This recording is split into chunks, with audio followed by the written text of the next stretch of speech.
Hello, dear friends, my lovely audiences. Welcome to the East-West Show. Jack Chow on the East-West with the GNE TV. Local election is the key to exercise our right of democracy, to make sure that we get the right people there, up there, who are the legislators making laws. And the reason we say that we are at a critical moment. The more we see those funny laws, the more we feel it is quite necessary to get something done. All right. The California Senate, on the 29th seat, we would want to send somebody there, brand new. That is my dear friend, Bruce Whitaker, former mayor of, just recently, former mayor of city of Fullerton, now council member. You guys rotate, right? Sure. But to me, once you're mayor forever. Yes, well, I've completed 2 terms as mayor. Oh yeah, that is even more mayor. Right. Okay, sir, welcome to the show. Hey, thank you, Jack. All it's right, a pleasure to be here. Thank you. My pleasure. And to my audience is, if you do not know Mr. Bruce Whitaker, you may go online and find out more information about him. I want to support him because I see philosophy, solid philosophy of the word representation by looking at what this individual is doing. Being an elected official for that many years, 2 terms on the roll for a mayor of the city of Fullerton, he is the one that holds the strong foothold of his own philosophy. He believes that we, the voters, the people, we have a little nickname, the people. Our nickname, the people, means to be represented, and he stick to the word of representation. For that as a lead line, I want you to introduce yourself to my friends, my audience, who see you for the first time, please. Well, yes, thank you, Jack. I do want to tell everyone out there who's watching that I take the job seriously, representing you and your interests and things that will make life better for you. I understand that you're hiring me for these jobs, whether it be city council or state senate, and therefore you're my boss, and the proper respect is due you. And so you'll always find someone willing to listen, interested in solving problems, and trying to restore more freedom and more authority for you, down to the individuals, and less so on the government side. You're overturning the whole thing, because to lots of people, lots of my folks, they feel that they are not electing a employee, a representative. They are electing a boss. And it's who needs to boss them around. All right. The reason I say that is that you will never find yourself, you seldom find yourself represented, but yourself pushed into something that you didn't like it at all. Well, I like that you use pushed. We do feel pushed around by our governments all the time. Exactly. And it's time for us to push back. And we outnumber, all of us in the private sector, all of us who are constituents, we outnumber them. We have the ability to push back. And we're doing so in this recall of Josh Newman. We have someone newly elected who's really abusing the power and really pushing us in directions we don't want to go. Exactly. So now we're going to push back. We're going to push him out of that seat. Hopefully, I will be selected to represent people in the 29th district, and together we'll start turning the tide on this. You will. I believe you will. The only key is to get people aware, to be aware of it. Aware of the fact that I say, quote unquote, I quote myself, right? We seem to be electing a boss. Why? Because we're pushed by the boss. For example, I have a vivid example, solid example for you. We're paying 70 cents, no, 60, first 60, and then 73 cents on gasoline tax per gallon without us knowing. Because why? Because they lied, right? Because they lied. And they also chose a right moment when we are at the transit of the summer blend into the winter blend, between which two there is a gap of prices. And then they insert the increase in, people will not see that much. So we're kind of not only being pushed, being bossed around, and being also being fallen about.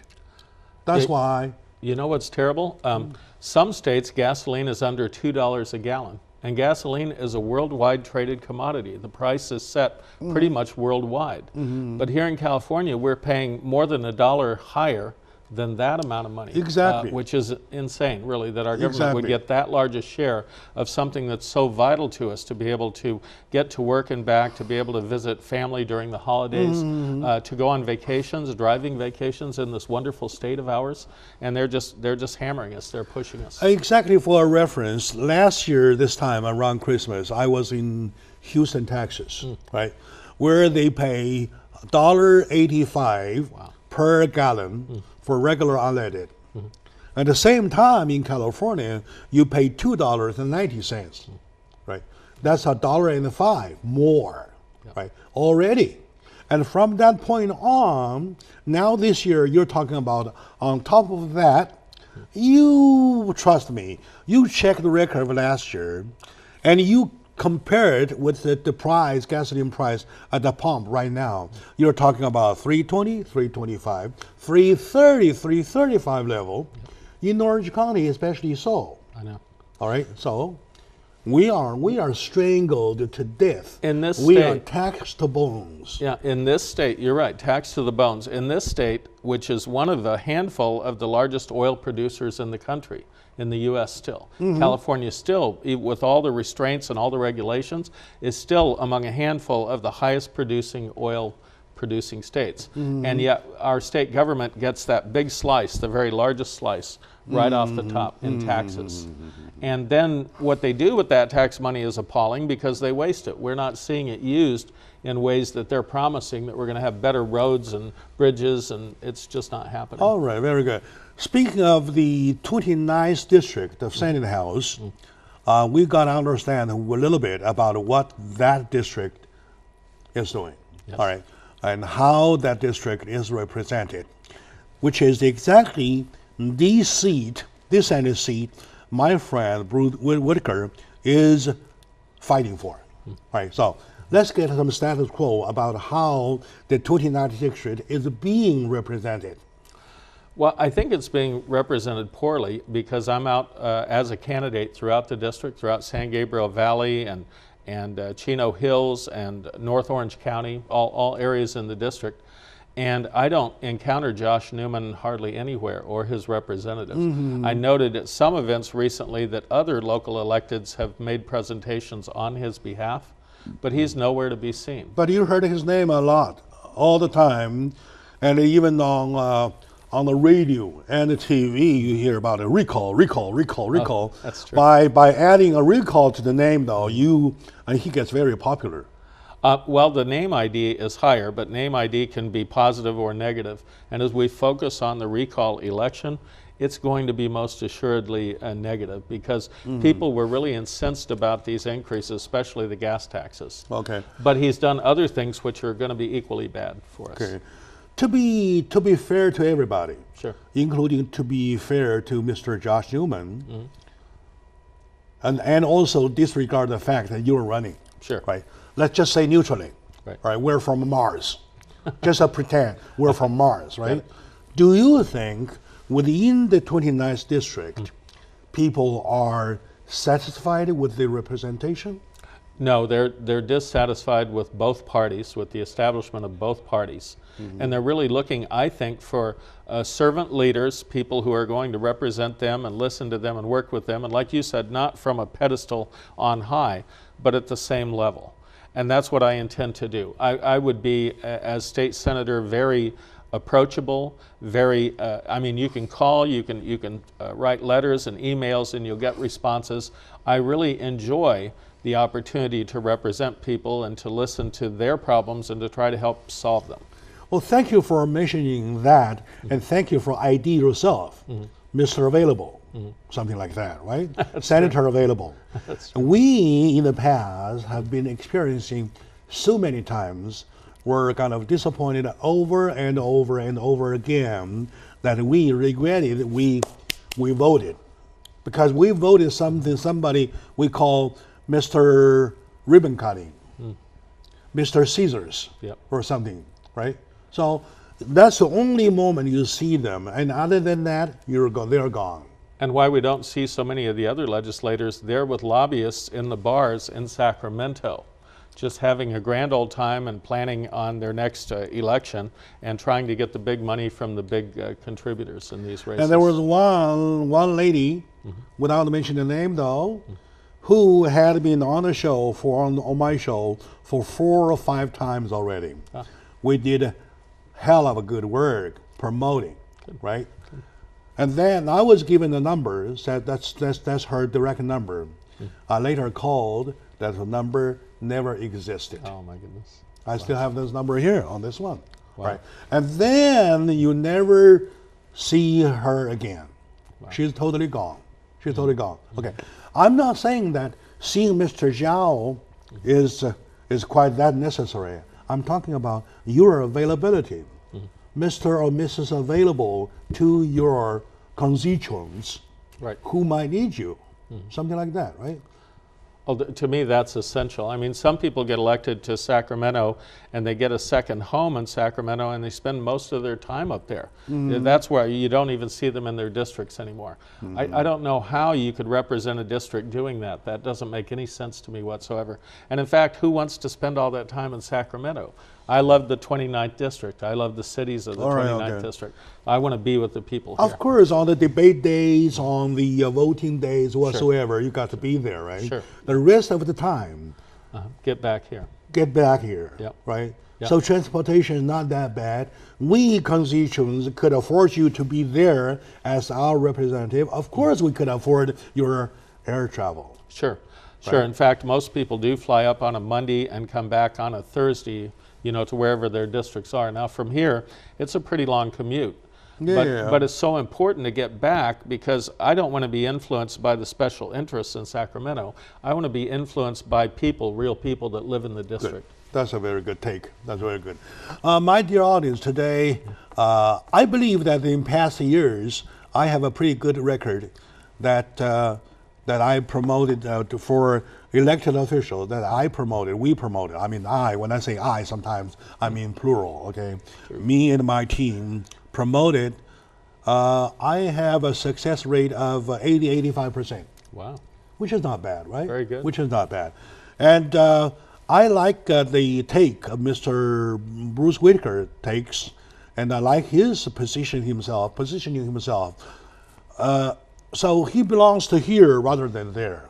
And other the time, when they're hanging around in the bars, in associates, whatever, in the pubs, whatever, he tries to prevent himself to be influenced, to be talked into those interest groups. All right, let's take a very short moment out.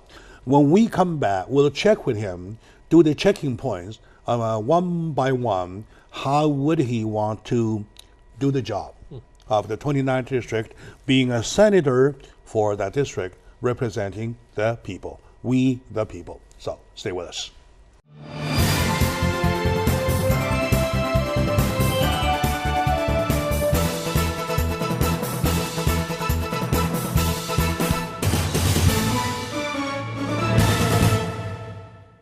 Hello, my dear friends, my lovely audiences. Welcome back to the show. As a matter of fact, an interview, another word I call it a promotion. I promote it not only in the name of Jack Shaw. I wear this vat purposely because I want to support it in the name of this show. Right. It is really, really worth your while to spend a few minutes, go online, search the name Mr. Bruce Whitaker of Fullerton, candidate for the 29th District of California Senate House. And I believe he is prepared. He is more than ready to go take office, to start, doing the job of representing us, we nickname the people, right? So, now, sir, once again, welcome back to the show, of course, right? Thanks, Jack. So, how ready do you think you are? Give me some areas or some concept. Let us know, let my audience know that Mr. Whitaker is really ready. Well, I've been focusing on reform at the state level for 25 years now, as an activist, as a staffer, as a private citizen in small business, and now as an elected official. And I've just seen so much of what was formerly the Golden State, the riches of the Golden State, the wonder that is California, just be headed in a very bad direction through this time. And it's largely action and inaction by our own governments, and the waste of tremendous amounts of value that we pay to each of these government levels in taxes. We're not getting our money's worth out of them. I've worked on statewide initiatives, countywide initiatives at the city level, and I was, again, a staffer even at the state assembly. So I've spent some time in Sacramento. I've seen what happens on the inside. It's not very pretty, but I'm willing to go there and see what we can do to start changing it and putting the right people in charge again. Good. I like to start. He wants to start from the point that he will stop the waste. Yes. Sometimes the squander of the money, of the taxpayers' hard-earned money. Yes. All right. Sometime with the sweat and the blood. All right. So those hard-earned money needs a serious guidance, a serious guard to be spent safely, reasonably, right, and correctly, right? Things like that. And we do see a loss of that. We see a loss of unnecessary money. Well, we see an abuse of the citizens because the power to tax is the power to destroy. And especially when you have small businesses and people that are working hard, two parents working 2 full-time jobs and trying to raise kids just to make ends meet, for government to come in and take that money away from them, that amount of money that would be essential for them to get on the next step up. That it's a terrible thing, especially when they turn around and they waste the money. We really don't see much of value for that. And by the way, is the state still taking money from cities? Yes, because especially in unfunded mandates that they're requiring on cities, and they're taking away a lot of control that cities have over zoning, over local issues that have always been left to the city. Okay. So we have Sacramento now trying to force one-size-fits-all policies on our entire state of California, which removes freedom. Out of every dollar that the city gets as in a tax revenue, how much goes to the state?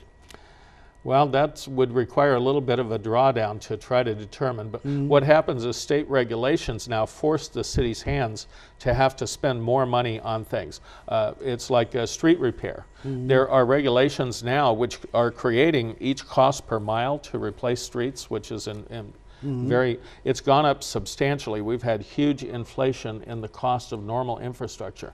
So whatever new regulations the state promulgates on cities, it's costing just like it costs small businesses or entrepreneurs out there. And cities have no choice. They have to comply. Cities might be individually incorporated, but the state basically regulates every city completely. And the poor thing is that in spite of that efforts to squeeze money out of the local city as much as they can, California, according to my homework, ranks for the second year in a row, the bottom second of the nation in terms of creating business environment. Right. What you're saying, 49th out of the 50 states, is that? Yeah. So we are the 49th. Right. All right. Out of 50, we're second bottom. Yeah. So what's your take on that? What happens? What causes that? Well, you look at the natural wealth and the advantages that we have in this state, and that we would be 49th in anything is appalling. Down there with Alabama or Mississippi or some states. Is that why really we have don't 49ers or what? It might be. Might be, right? Now, back 1849, the gold rush, that was when California started on the upswing. And that's the right 49 to be, is where you're finding wealth and you're actually able to pave your way into a better future. But what we're doing is we're battling at the very bottom. We're doing it also with public education. California schools, public schools, rank consistently very low in the country, even though we have far and away the highest level of expenditures. And a great deal of our state tax money goes into public education. So in every level, we have California governments that are underperforming. cities, counties, state, and the educational environment. And it's time for the citizens to say, enough of this. We pay a lot in taxes. We don't want you to rate at the very bottom of 50 states. I mean, that's outrageous. It's actually This is what, insulting. if it is for the first year that happens, that caused everybody a surprise, right? Right. Well, I wouldn't prefer to do it for the second year. This is just newly pressed out, and it is a solid second position. We're a 49er. Well, it's a failure of leadership. It's a major failure of leadership. And so the party in control right now bears the brunt of that, but really both political parties have allowed this to sink to a very low norm. Of course, things would mean a different way if you were 49th otherwise. Right. On other categories. For example, you look not as handsome as other states. That's true. Your look is only the 49th of the whole nation. That's quite okay with me. But you're talking about business environment. Where do we rely upon our business and the business development? Especially when President Trump did this tax cut thing, his only hope is pinned on production, pinned on business development. Right. Now that with California ranking the second bottom, where's the hope? And it's unnecessary. We're on the Pacific Rim. We're where all the business is happening. You're right. So many goods have to come through California to the rest of the country. So we have this huge advantageous position. And we have Hollywood, and we have Silicon Valley, and we have so much that really functions well in this state. We're a major site for tourism. We have advantages that other states can only dream of. And yet we squander them because our political leadership lacks the vision, lacks the integrity really to bring about the results that we deserve. And there are other problems too, such as our water, such as our energy, such as our quality control, air quality control. Ability to fight major fires. Like ability to fight major fire like the one we have. Right now we have 35% containment of the Orange County fire. And there is a Selma fire that was a little better. And we should have done that like 3-4 days ago. If you have the resources to pounce on these early, effectively, then you save untold amounts of money. And that said, we still glorify our firefighters. For them, they work as individuals. Each of them are heroes, right? But the thing is that the system, when the system squander the money for something else, so we really like to see more fire trucks, fire truck engines there. Super scooper planes or whatever it takes to knock these down. All right, good. Yeah. And you got a lot to do, sir, on the road, on the way. So. All right. All right. Let's take a very short moment out. When we come back, we'll continue with my friend, Bruce Whitaker, candidate for the Senate House for the 29th district for that seat, that very, very troublesome seat. And we want to see some hands, some new hands there. And we want to call it the crazy legislature needs some sober-minded people.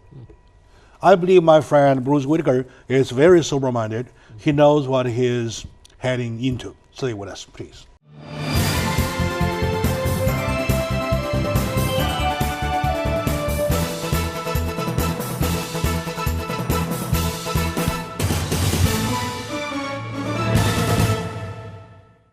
Hello, lovely audiences. My dear folks, welcome back to the show. Jack Chow, getting a little excited every time when we're talking about California, because I love California so much. I'm Californian. It is my own state, right? We are in California. We live on California. We drink California. We eat California. We do everything California. So the betterment for California is seriously related to everybody, I believe, right? Only if you are not aware of, only if you are not informed. Now, we're here to inform you. We're here to make the awareness of you that California needs some sober-minded people to replace the crazy legislators, right? So with me today is one of them. I would say my dear friend, I cherish, I like him not for the fact he's a friend of mine, but for the fact that he has a set of a beautiful brand that will work, I believe, right? Because he will put the constituents, nicknamed the people first, right? And he will stop the squandering of money first, and he will change the climate, business climate first, and so on and so forth. That's why at the end of the last segment, I checked with him. Oh my God, he got lots of to do, lots of things to do. Right. Now, I know that you're heading into lots of challenges, Yes, right? So, yes. I want the word to be out of you instead of me figuring out what you're heading into. Well, it will be a struggle. There's no question, because those who are in control in Sacramento now, they love having that control and that wealth and that power. They don't let go of it easily. But I like the way that you use the term sober. We need more sober minds involved in California. There's a line that's used often about when people are spending money just wildly, that they're spending like drunken sailors, right? Which I think is an insult to sailors, really. At least sailors are using their own money. We have that happening in Sacramento, where they're doing that with all of our money. Drunken bankers. And spending like drunken sailors. So you need someone sober-minded to come in and say, enough, you're not going to do this. And while I appreciate the wonderful wines that are produced in our state, you know, in moderation, I don't know what they're drinking in Sacramento, but it causes them to come out with some of the craziest ideas with new laws and legislation and really fanciful ways of controlling us, of controlling even the most minute details of our lives and our businesses, our employers, everybody. It creates a huge burden on us, and it's time to get sober minds in place up there. And the way you do it, you're asking how you do it against that kind of power. You make the pact with the people. You get the people who help put you in office to help follow through, that once you're there making the arguments, the effective arguments, that their voices are ringing loud and clear behind you. It's important to do that. It's a partnership. And it looks to me that things are just had been going on the exactly contrary. Rather than pinpoint the problem, they were there enjoying themselves, creating laws. So we are, in spite of the fact that we rank ourselves the second bottom, which is the 49th of all nation, right? Yeah. We are top in creating laws across the nation. Right. In the year 2017 only, they have created 859 new laws. And this governor, he signs these laws like crazy. I mean, lawmakers, legislators, it's what they do. They'll come up with new legislation. And so in years past, they would typically do in the neighborhood of 1,000 to 1,200 different proposed pieces of law. But governors who were more sober-minded in the past would say, well, this is ridiculous, and they would tend to veto about 700 or 800 You know what 859 means to me? Divided by 365 days. Yep. Suppose they never take a day off and no weekend whatsoever. They work 365 days straight up, right? Yep. They make 2.35 every day. Yep. laws every single day. Yep. All right, now, so there are one morning, one afternoon in a day, right? Yep. So now, in creating laws, they have to draft the laws, discuss about laws, debate with the laws, and then you have the House, you have the Senate, they have their version or their version, and then they combine, they inconsolable, do the inconsolable thing, goes on and on and on until governors sign them into laws. You're talking about each of them taking lots of days. And then that's imposed on the 58 counties and on the more than 500 cities in our states and all the court systems in the state. So the amount of expense that's generated by that is huge. I mean, and all it is wordsmithing a lot and basically tweaking and moving things around and just creating a lot of work for lawyers. This state is very kind to lawyers. For a state our size, though, right. We have 40 senators. We have 80 assemblymen. Right. That's 120. All right. Right. Let's do another calculation, please. I'm a number man. All right. 859 divided by 120. Each of them during the past year has made 7.16. laws. Right. And in fact, they propose more. They generally propose 10 or 12 laws, each one of them every year. Including laws that make no sense at all, Right. including the laws that I call counter-reactionary. Well, it's ego. They want to have their name on it. They want to be in the center of attention. They want to be able to go to the voters and say, hey, I passed these new laws. Those are the laws, including the tax laws. Without any real evaluation of whether that helps anything or not. All right. That 859 includes the tax laws, I mean the gas tax laws, Right. the bathroom laws, all right, the marijuana laws, right? Laws governing how blueberries are grown in the state. Blueberries are grown like that. Yeah, right. And then on the side of the road, left side of the road or right side of, come on. We got a better thing to do. Well, I think saner minds should prevail and more sober minds.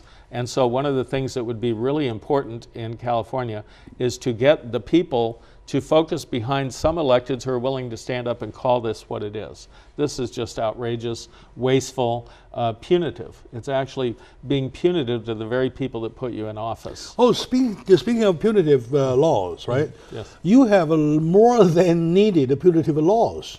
Oh, yes. For business owners, right? They get one case, they lost.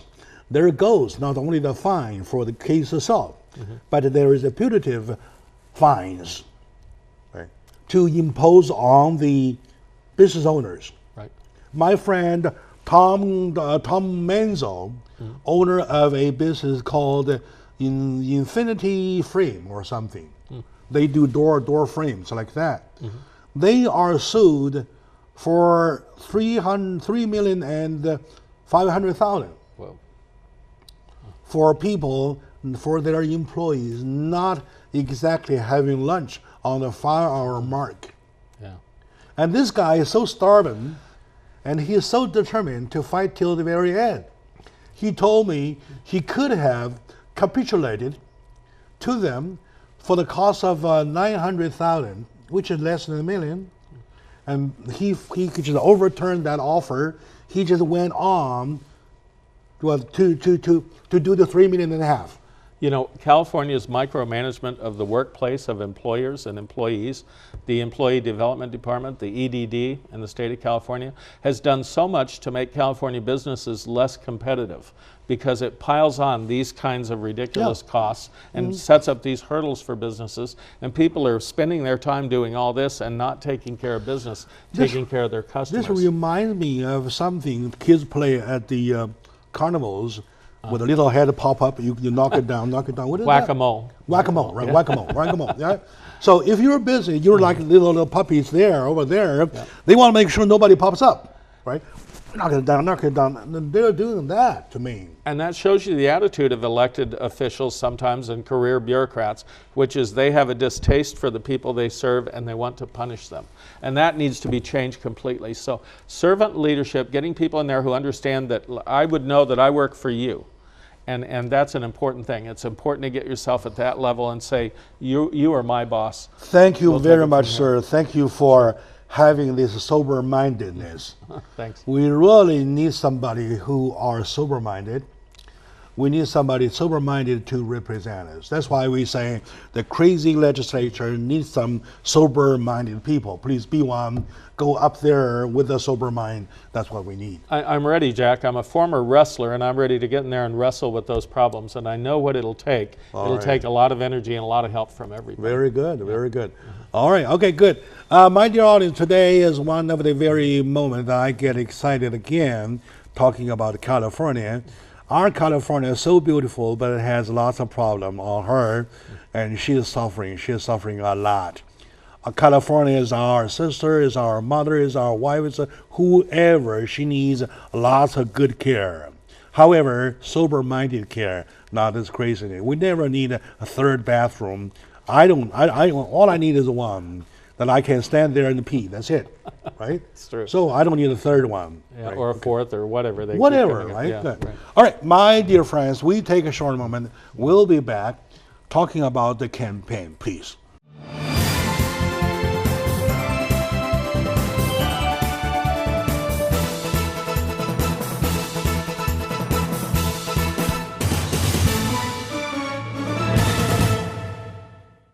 Hello, dear friends, lovely audience, and welcome back to the show. Jack Chow on the East West Show with G&E TV, of course, with lots of emotion. Well, emotion maybe not the word. Passion, call it that way, passion. Okay, I'm passionate people. I'm passionate to my job, to my coworkers, to everybody, to things that I believe that is right. California is a beautiful state, is a glorious state, but she needs lots of help. She's now sick. She's now very sick. Well, seeing doctors, we need a regular doctor wouldn't help. We need some bigger ones, all right? So what we need to do is to get some new hands there, to get some people sober-minded there. One of my friend, Mr. Bruce Whitaker, he is one of those sober-minded people that I believe. I trust him so much that I believe he will do such a wonderful job representing people, we the people, in the city, in the district of 29th. Welcome, sir, back to the show. Well, thank you, Jack. Right. And I'm ready to get at that. Oh, very good. For everybody in this district. I mean, I don't know if your viewers are real clear on the 29th district, but it's give them a description. West Covina, it's Walnut, it's part of City of Industry, it's Roland Heights, it's Diamond Bar, it's Chino Hills. So those parts of Los Angeles County and of San Bernardino County, plus unincorporated areas that are contained within. And then most of northern Orange County, which Yorba Linda, Placentia, Brea, La Habra, Fullerton, Stanton, about 2/3 of Anaheim, and Cypress. Yeah.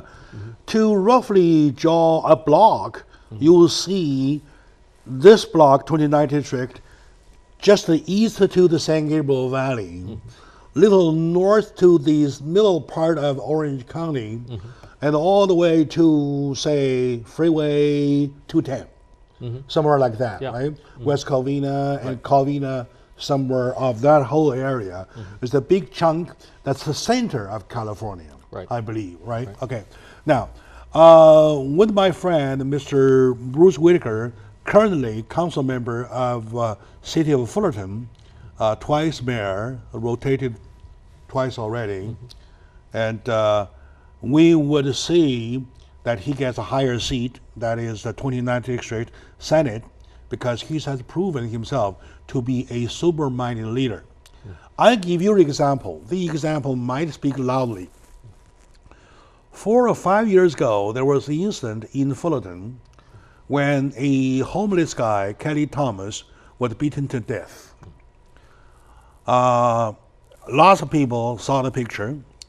Me and my friend, my guest on the show, started just the third day of that incident, all the way with more than 15 or 16 shows following the case, all the way, only to see such a disappointment that everybody was set free, except Kelly Thomas, he's dead, right?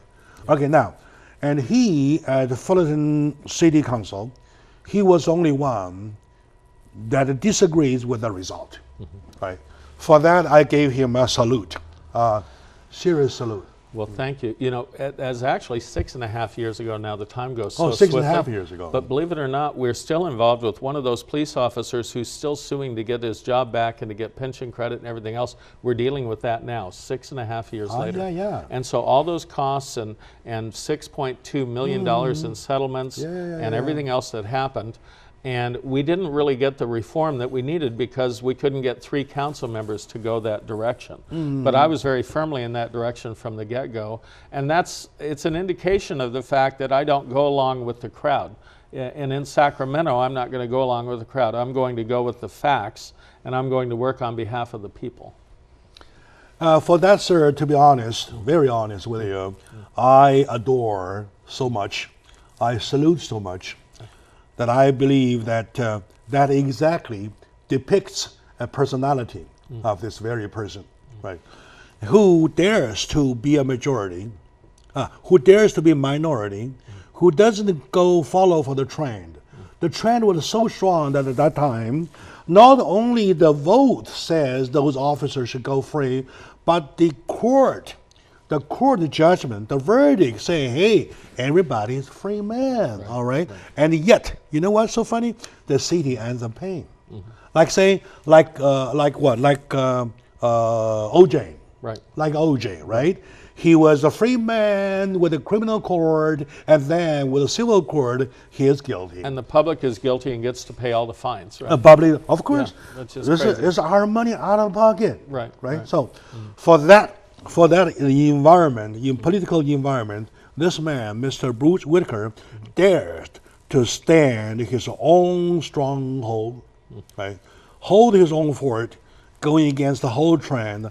I believe somewhere, somehow, at the legislature, if we had somebody like him, we would at least fight over the tax, the gas tax, from even birth. Okay. Now, with that, of course, people of Fullerton might know that you are a wrestler. You are a wrestler both ways, physically and politically. Right. You are a wrestler, right? Okay. Policy-wise, yeah. Okay. Now, we want you to we want the audience to know you with the quality of a wrestler. Well, I That's like important. Yeah, I like to let people in the audience know that I have a long career, really 25 years of battling on behalf of taxpayers and of actually defeating taxes and rolling back regulations and new measures that would cost small businesses and individuals. And I have a track record of success. As Jack has mentioned, look it up, Google my name, find out what my history has been. I think you'll be impressed with the fact that those who say that we can't fight, that we can't kind of roll back some of these problems, that we've been able to do so. I've been able to do so. You can only do it with the help of the public, though. And that's why all of my power that I'm able to exert on Sacramento problems, it's going to come from behind me. It's going to come from the people who put me in office. So it's going to be very much a partnership, and I would be very proud to represent your interests in that effort. Yeah, that's why that's where we kick in. Yep. As a G&E team, right? And once again, I want my audience to notice that I wear this vest purposely because I want to show my support in the name of G&E TV to somebody that we believe we needed over there at the legislature. Now, all points come to one area, the election, the campaign, right? So we want to check with your status of campaign, how it's doing, what is needed, where is needed. So let us know. We'll work together. We'll together push somebody up. I believe firmly that I am the best candidate for small businesses and for business people generally to support, because your agenda, the agenda that you should want to be free to increase profits and to expand your business and to hire more employees and to have less hassle from government, I'm completely on that page with you. I need the help of small business because a lot of the big business and the big special interests in this state, they go for the other side. They're trying to elect other people. I don't go for that. We need really grassroots help on that. So funding and anybody who's willing to host fundraisers and to try to help build momentum on my campaign, it's greatly appreciated. The other thing is anybody who's interested in hosting events in those cities that I mentioned, I will be very available through the campaign stage, and I'd be happy to come make a personal appearance, and we'll talk, I'll answer questions, and try to generate that grassroots support that's going to be necessary for us to win. People are such. When they see a strong point that's so shiny, right, they go for it. They go for it. When I say the strong point, it means that, okay, now, for example, I myself, every 24 hours a day, I'm not encountering myself with situations that will prove myself, prove me as a hero. However, in life, there might be one moment that could prove that I'm a hero. I back it up. So I'm no hero at all. All right. So for people, for the constituents, for the voters, to know your quality, talk to them, meet with them, right? Discuss with them, ask them what they want, right? Okay. Now, how is the funding doing?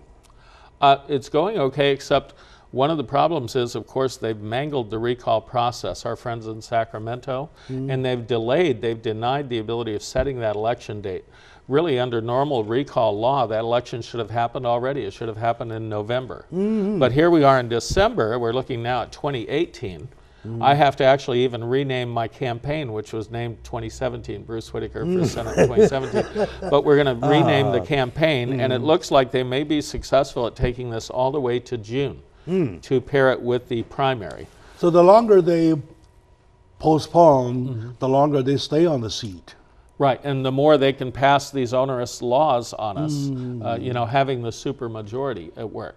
So it's been, you know, to their benefit to do this, to actually, you know, unconstitutionally block this recall. It's one more thing we should be very angry about, because the public has been denied again their day at the election booth to be able to say, look, it's time. So Josh Newman has been able to extend his lease on the Senate seat for another half year. By law, does he have the right to do so? No.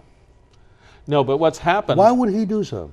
Well, it's the legislature who's trying to protect him, to keep the supermajority. They passed new laws which, intervening in the middle of this recall, Governor Brown, also trying to protect him, signs those. Well, they have a certain force of momentum, a certain force of law, until the courts strike them down. Now, the courts moved swiftly, and they struck down the first set. In other words, they tailor the laws. Right. They're actually manipulating custom the law. Made, to tailor the laws, right? In a way that really is completely wrong. It's unconstitutional. Which is not bad. To me, the way I look at it, which is not bad. Right. Okay, the longer it takes, the more people come to know you. Yeah. Right? The more people know you, the better result. The better result, the higher the voices. Well, it does give more time to campaign, certainly. And that being the case, the really big money is going to be on the other side. So I do need the help of like-minded people, people who think like you and who think like me. I need your help in this campaign. I would greatly appreciate it. Understandably, time means money, right? Sure. Okay. Yeah. And in case my audience would do something, your website, please, campaign website, please? It's brucewhitaker.com, and my email address is bwwhitaker at live.com, at live.com. Okay, it is now, it really exactly appears on the screen. Oh, perfect. You may take a note, my audiences. That's the address and the email address. And I want to say it again, please. Well, the name of the campaign is Bruce Whitaker for Senate 2018 now. So the website, the campaign website? Is brucewhitaker.com. BruceWhitaker.com. Yeah, just right? .com. Very good. And if people want to call, is there a telephone number, please? Yes, 714-981-8474. And I'd be happy, we'll get a response. Now that you have the number, my audience, on the screen, everything you needed, all right? We think that probably together, you and I, and me and my crew, everybody who are in the 29th district, we work together, hand in hand. We need somebody. And here, God bless us. God is blessing us. Give us somebody who could represent, who qualifies for that. Why don't we do it? Let's work it up. My dear audiences, thank you for watching. We're a little bit over time, but I believe it isn't quite necessary to do so. And to my friend Whitaker, thank you very much. Thank you, Jack. For sharing. Appreciate that. I wish you good luck. This is not the last one. We're going to do another one within, like, say, 2 weeks or 3 weeks. Good. Yeah. Good. We need more audience to know you. All right. So.